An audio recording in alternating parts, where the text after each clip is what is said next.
My name is Celeste. On the day my father was laid to rest in the midst of sorrow, my younger sister, Savannah, leaned over and whispered, "Poor you, almost 40 and still alone. Meanwhile, I have a husband, a mansion, everything." Her words cut straight into my heart, right there in front of all our relatives. But I didn't shed a tear. I smiled softly and asked, "Savannah, have you met my husband?" The moment he stepped forward, Savannah's face turned pale, her hands trembling, because she knew exactly who he was. Have you ever been betrayed by the person you loved most? Would you choose revenge? Or choose happiness so they'd have to pay their own price? Leave a comment and share your thoughts with me. Don't forget to like, subscribe, and turn on notifications so you won't miss the next episode. Back then, I was 33, living through what I thought were the most fulfilling years of my life. I was engaged to Daniel Carter, a young businessman who seemed to have it all: an up-and-coming career, charming looks, and a presence that made people trust him from the very first meeting. Daniel entered my life like a breath of fresh air. He was a man my father adored. I still remember the first evening Daniel came over for dinner. My father pulled out a chair to seat him beside him and poured him a glass of rare whiskey he usually saved only for special occasions. Beneath the warm golden lights, my father smiled proudly. "Celeste, you are very lucky. This man understands the value of family." Looking at Daniel back then, I saw confidence and pride in his eyes. I believed, just like my father, that I had found a worthy life partner. Savannah, my younger sister, was also at the dinner table. She wore a striking red dress, her blonde hair curled elaborately, her face perfectly made up as if she were attending a gala rather than a family meal. Savannah beamed, raised her glass, and praised Daniel endlessly. "You're so fortunate, Celeste. Daniel is both intelligent and refined. I've never seen anyone suit you so well." I believed all of it. I believed that after so many years, my sister and I could finally be happy together, without competing or comparing. I was wrong. In the days that followed, Savannah showed interest in every detail of my relationship. She asked where we met, our future plans, even offered to help pick wedding invitations and suggested decor ideas. I thought it was simply the excitement of a little sister wanting to share in my joy. Until one evening, while I was making dinner in my apartment, my phone suddenly buzzed with a message from Daniel's number. "I'm tired of everything. I don't think we're right for each other. Maybe I need someone who understands me better." I called him right away, but only heard the cold automated reply, "The number you have reached is currently unavailable." That night, I sat frozen, staring at the text. Fear flooded my heart. Had everything been an illusion?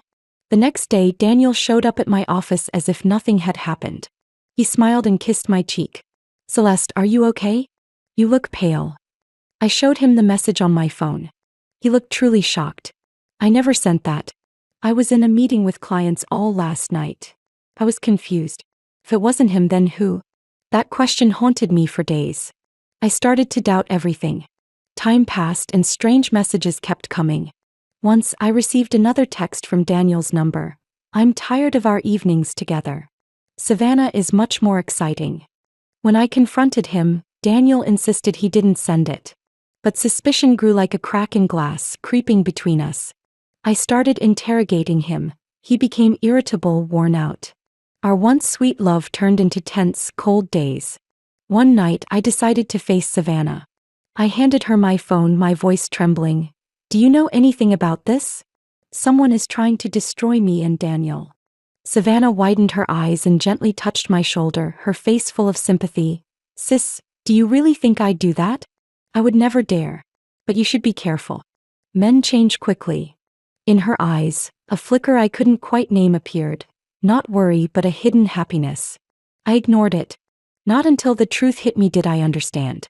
At the party where Daniel announced his new project, I arrived with my father.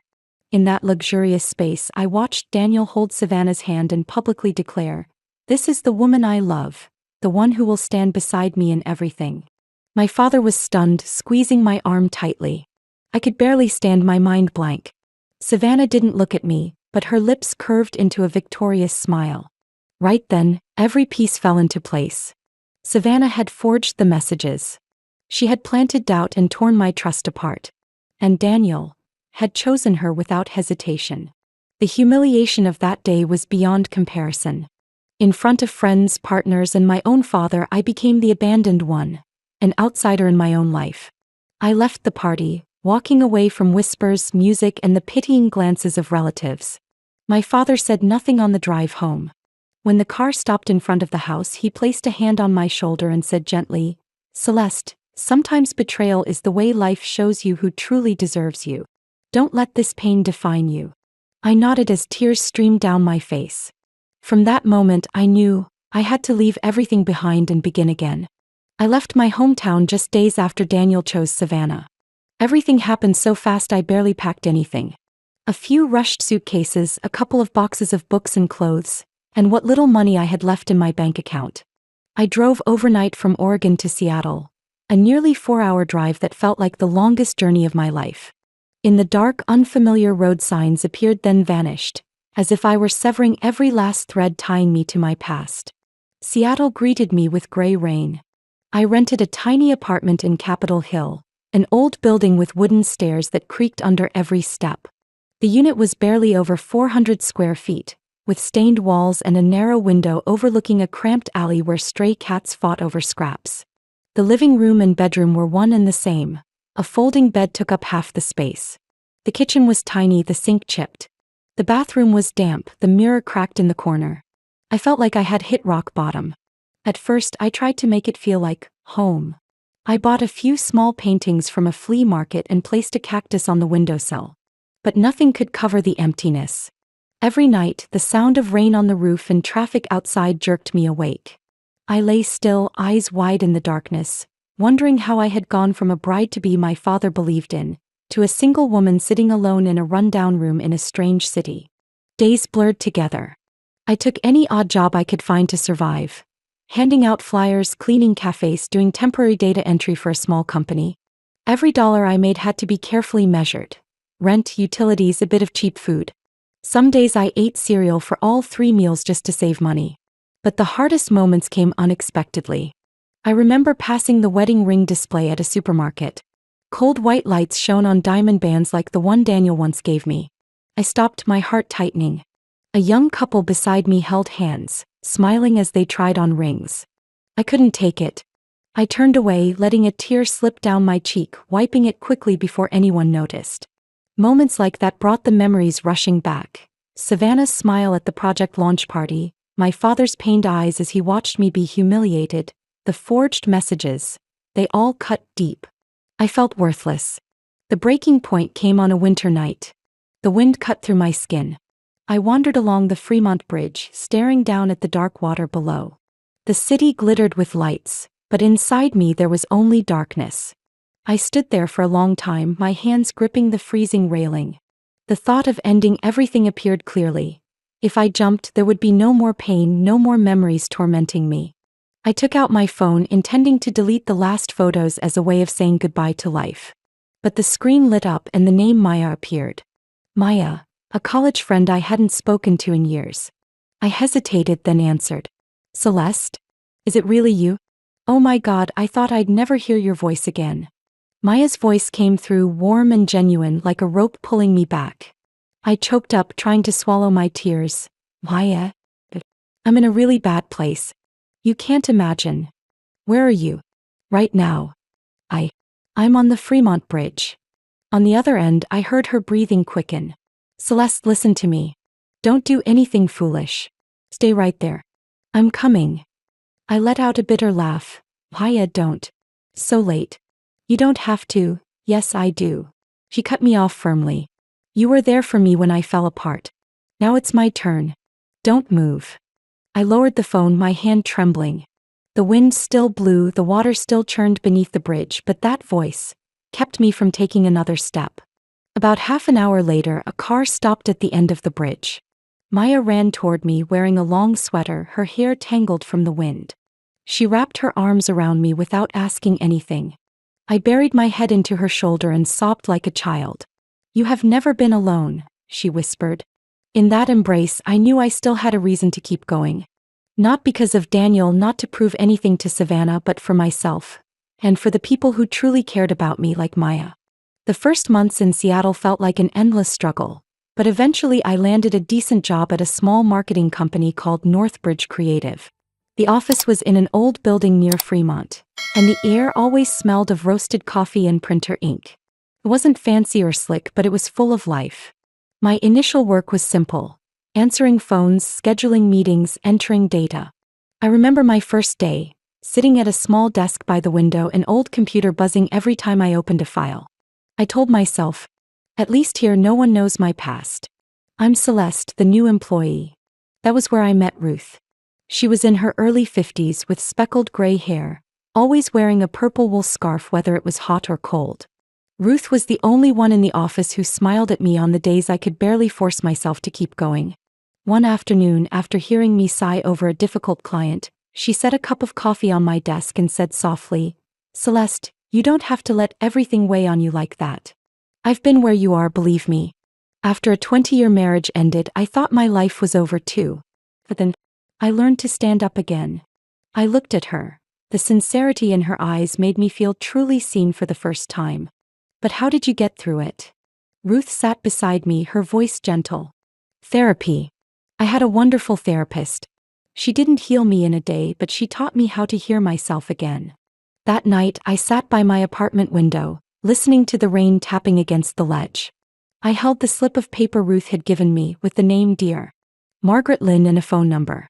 I clutched it for hours before finally dialing. The first time I stepped into the therapy office, I shook like a child. It wasn't cold or clinical as I expected. Bookshelves held novels and poetry. A few green plants soaked up the strips of sunlight. And the chair cushions were soft. Lynn sat across from me, her eyes kind. "Celeste, tell me, who were you before the betrayal?" The question stunned me.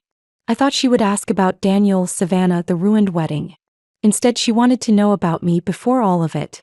Haltingly, I told her about my younger days. How I had been ambitious, confident, speaking before dozens of clients. How I used to hum softly while cleaning my father's house. At that point, my throat tightened. Lynn nodded and smiled. "You see, that strength never left you. It's only been buried under the pain." The therapy sessions became a space where I could breathe out things I had never dared say.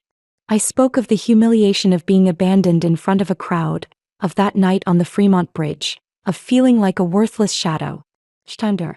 Lynn didn't judge, she listened, then gently asked, "Celeste, without them, how would you rewrite your life?" That question haunted me for weeks.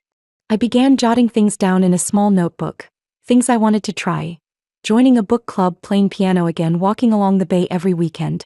Small things, but they reminded me I still had the power to choose. Ruth was the first to pull me out of my shell.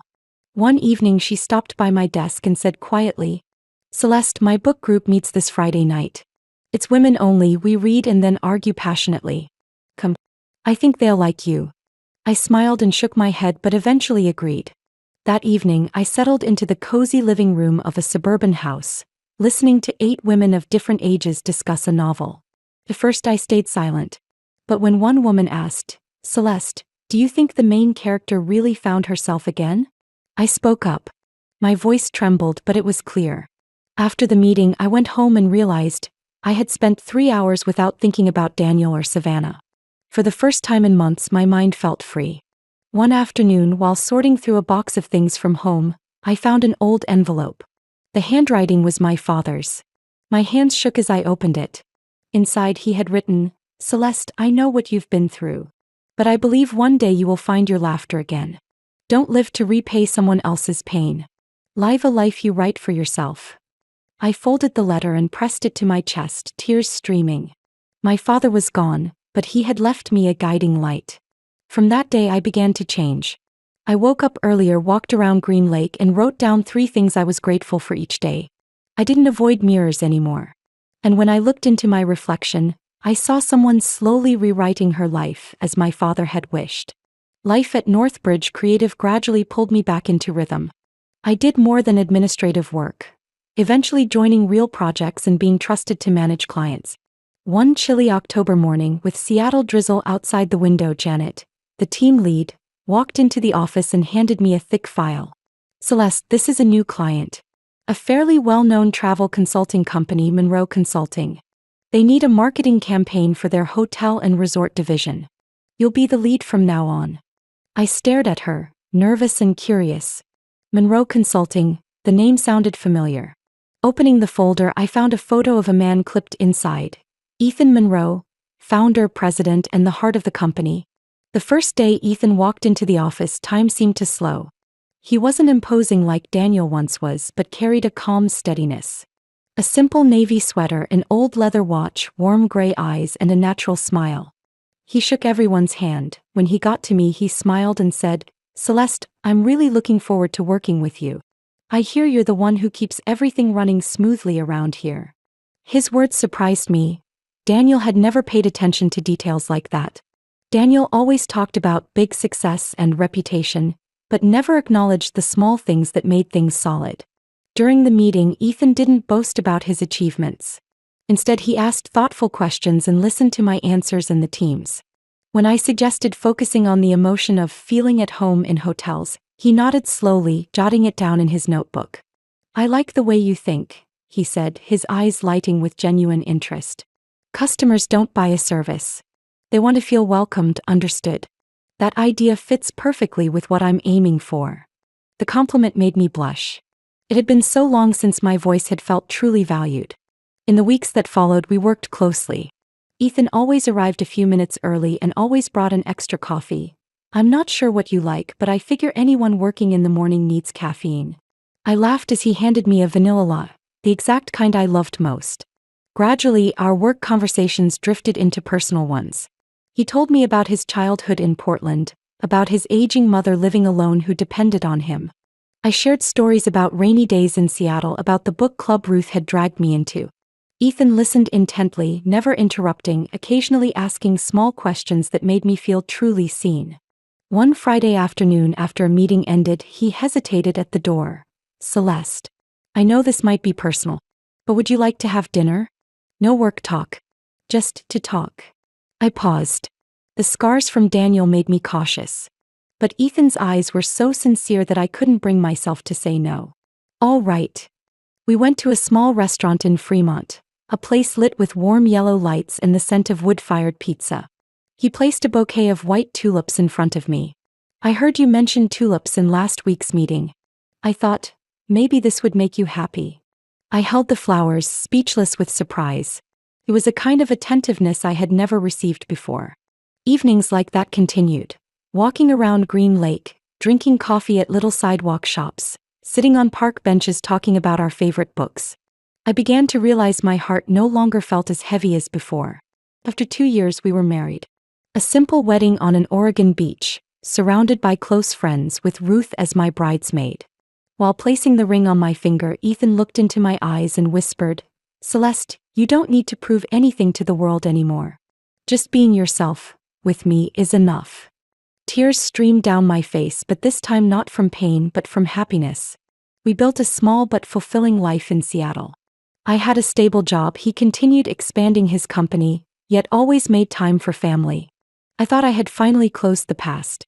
Until one evening, while reviewing client files, I happened to see the name Carter Enterprises, Daniel's company, which had once been a direct competitor to Monroe Consulting in a major travel deal. My heart pounded as I looked at Ethan. "You once went up against Daniel?" He set down his wineglass, his expression calm. "Yes. Years ago, we competed for a large coastal hotel contract. Daniel bid very high but without realistic plans. I proposed a more sustainable solution. I won. He lost out on millions of dollars in profit. The world spun. The man who had taken everything from me had been defeated by the very man I was now married to. Was it fate, or life's delayed gift? Ethan took my hand, squeezing gently. "Celeste, I don't care who he is. I only care about you and the life we're building. Don't let the past interfere." I nodded, though deep down I knew destiny's wheel wasn't done turning. One day the past would return, even if I didn't want it to. My father's funeral was held in an old church in Oregon. The sky was gloomy, misty rain falling on gray rooftops. The organ played slowly, every farewell heavy and solemn. I stood alone beside the casket, my hand resting on the cold wood, as if trying to hold on to a final bit of warmth from the man who had always believed in and protected me. Just then Savannah approached. She wore a tight black Chanel dress, pearl earrings shining, her red lips curved in a proud smile. She tilted her head, lowering her voice enough for nearby relatives to hear. What a pity, Celeste, nearly 40 and still alone. Meanwhile, I have a husband, a mansion, everything. Her words stabbed into my chest. I heard whispers nearby, felt curious eyes turning toward me. I took a deep breath, my heart racing, but my face stayed calm. Savannah, I said slowly, have you met my husband? She froze, her smile turning stiff. I tilted my head slightly and Ethan stepped out from behind the pews. Steady stride, simple suit, unmistakable confidence. For a moment all sound seemed to vanish. I watched Savannah's face change. Her victorious smile disappeared, replaced by panic. Her hands trembled, the diamond bracelet on her wrist quivering under the church lights. At a distance, Daniel Carter, once my fiancé, stood motionless. His usual arrogant expression drained away, his eyes wide with what looked like a nightmare. Ethan walked to my side, his arm naturally around my back. He nodded politely at Savannah and Daniel. Hello. I'm Ethan Monroe. The atmosphere shifted. Guests who had been focused on the prayers now turned to look at us. Whispers spread like wind through dry grass. Wasn't Savannah the one who stole Daniel from Celeste? But now look. Celeste married Ethan Monroe. Monroe Consulting is famous around here. Daniel lost the Pacific Coast contract to Monroe, didn't he? I heard every word and saw Savannah's color shift from red to white. She tried to compose herself, lips trembling. Celeste. I didn't know that you... I cut her off, my voice calm but loud enough for nearby guests. That's right. I'm not alone. I'm married. And I'm very happy. Daniel stepped forward, his jaw tight. His voice was hoarse. Monroe, I never expected to see you here. Ethan turned slightly toward him, offering a faint smile, though his eyes were sharp. Small world, Carter. And unfortunately, I don't think we're done being rivals yet. The simple sentence shocked those nearby. I saw Mr. Robert Hale, one of my father's old business partners, raise his eyebrows meaningfully at others. More whispers began, and soon the whole church was buzzing with speculation. Savannah struggled to keep her posture, but her voice shook as she asked me, why didn't you ever say anything? Why did you hide all of this? Because I don't need to boast. Her body seemed to collapse inward. The insults she had once whispered at me were now choking her own throat. The murmuring crowd grew louder. A middle-aged woman whispered, Savannah brags about her mansion and husband, but looks like Celeste is the one truly happy. Yes, just look at Ethan. The way he stands beside her. That's real love. Daniel appeared unable to control himself. He stepped forward, anger flashing. Celeste, what is this? You're trying to humiliate me in front of everyone. Daniel, for me to humiliate you, I'd still have to care. And I don't care at all. The words struck like a hammer. His shoulders twitched, eyes blinking rapidly. He had no response. Ethan's hand pressed gently against my back, silently saying, I'm here. I lifted my gaze to him, warmth spreading into a true smile, different from the forced ones in my past. Savannah looked away, unable to hide her pale face. Her eyes darted around, searching for an escape in the suffocating room. But no one was admiring her sparkle anymore. Every gaze had shifted, to me and Ethan. The church hummed with whispers and spreading stories. I saw stunned looks from old relatives, Aunt Margaret squeezing her rosary, lips moving in prayer. In that heavy moment, Mr. Robert Hale took a step forward. Dressed in a simple gray suit, his eyes sharp with worldly insight. I remember hearing Daniel was knocked out of the Pacific Coast Resorts deal, he said calmly. And the winner was Monroe Consulting. Seems today we all learn the truth.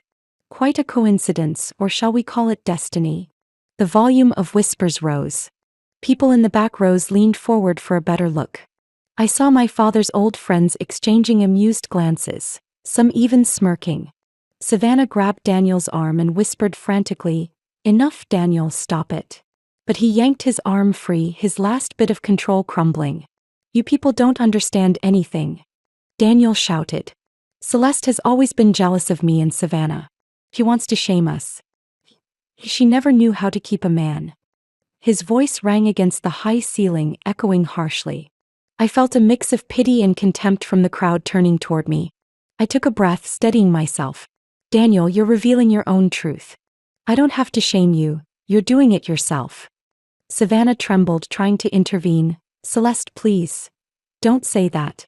Everyone is misunderstanding. Daniel's only upset. Robert gave a dry chuckle and shook his head. No one is misunderstanding anything, Savannah. Business is harsh and we all know Monroe beat him fair and square. As for your personal matters, he paused, scanning them, you should know when and where to preserve your dignity. Those words were the final blow. Savannah bowed her head, lips pressed so hard they turned white. Daniel looked around, but no one stepped forward. Former colleagues and friends avoided his gaze, unwilling to be associated. I felt Ethan's steady hand on my back. He didn't need to speak, his presence gave me strength. I raised my chin and looked Daniel straight in the eye. You think my world revolves around you, I said slowly, but the truth is, you're just an old chapter. I closed that long ago. If today you feel humiliated, that's because of your own choices, not mine. Soft sighs swept across a few rows. Someone murmured behind me, we reap what we sow. Daniel stepped back, shoulders slumping. For the first time I saw not arrogance but bitter defeat in his eyes. Savannah still held his arm, but even she looked shaken, as if she couldn't believe the ending she now shared. I said nothing more. Everything was already clear. From that moment on, Daniel and Savannah would never look the same to anyone watching. 3 days after the funeral, I heard a soft knock at the door. When I opened it, I was momentarily stunned.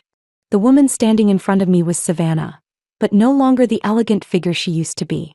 She wore faded jeans, an oversized gray sweater, her blonde hair messy and hurriedly tied back, her face pale and makeup-free.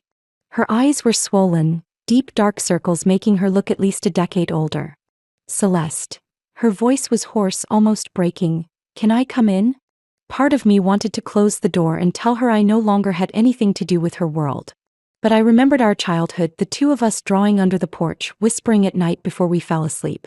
I silently stepped aside to let her in. Savannah looked around the apartment. She sighed softly, her eyes distant. I used to think you leaving meant failure. But now maybe you found the right path. I poured her a glass of water, and her hands trembled so badly the water rippled against the rim. What's going on, Savannah? I asked quietly. She laughed, but the sound was bitter and dry. Everything is collapsing, Celeste.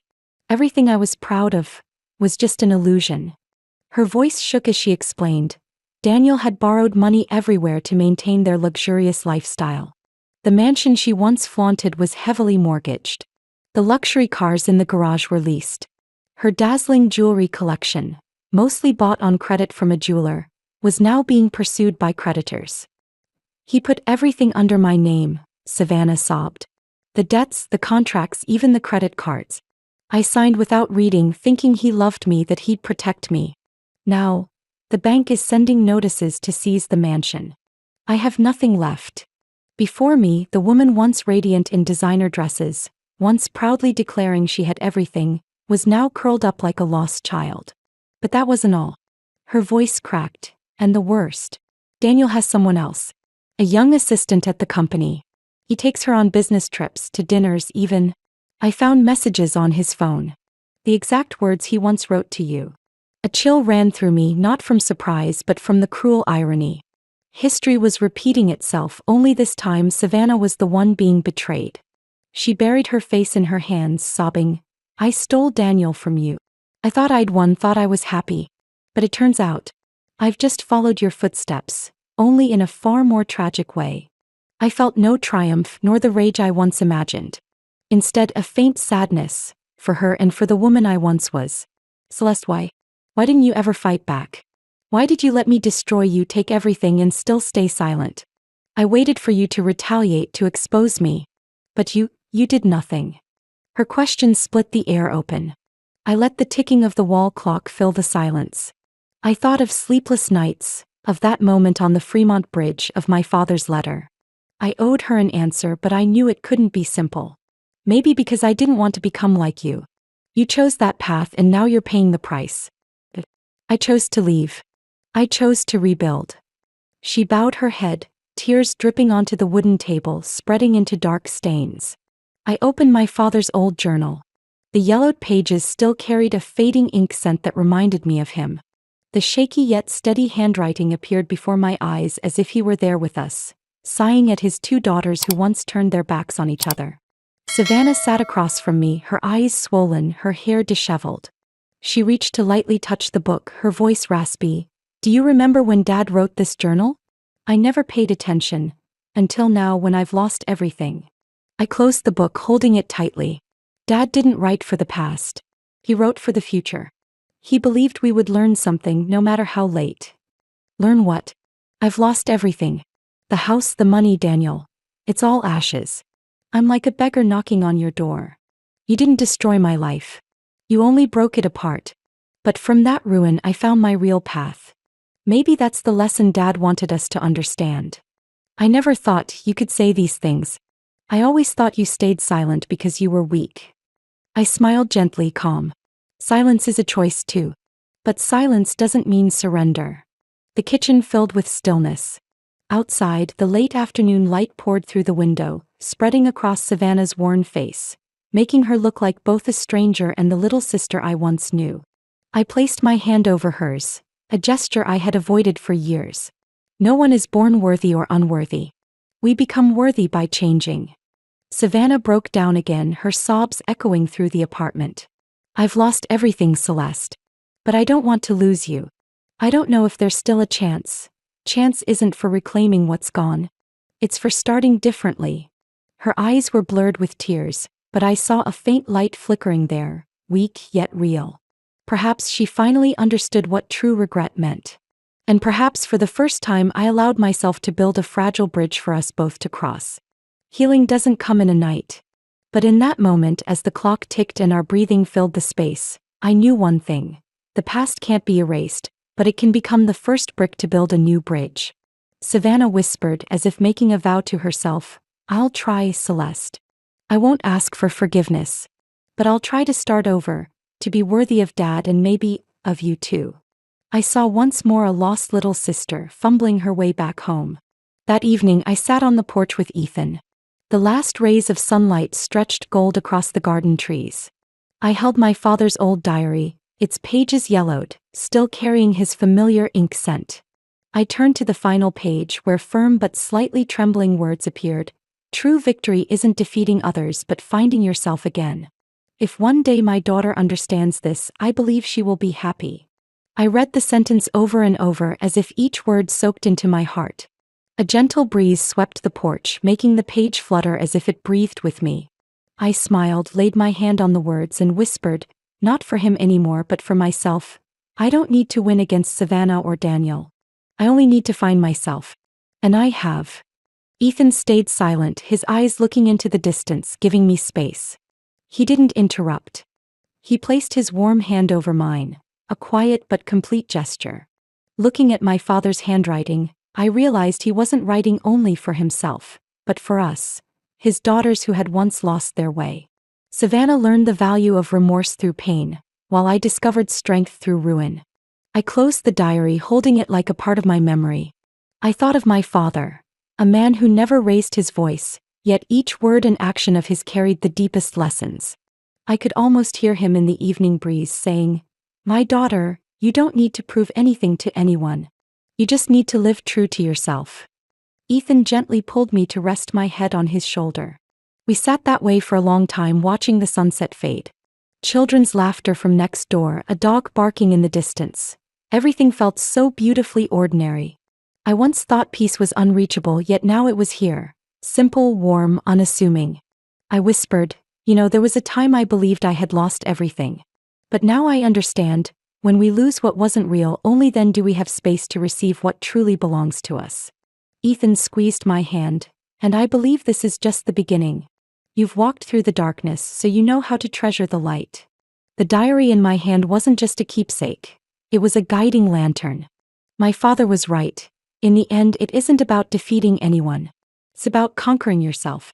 Outside, the evening lights flickered to life. I looked up at the deep violet sky and saw a faint glow, like a reminder that from ashes, life can rise again. Every family has shadows and pain that's hard to name. But I believe the way we choose to face and move forward is what truly defines who we are. What about you? If you were in this situation, how would you move forward? Cling to the wound or let go so you can be reborn? Share your thoughts below. Sometimes one person's story can be another's anchor. And if you want to hear more family stories of loss, betrayal, but also healing and rebirth, don't forget to follow the channel. Many more stories await you in the next episode.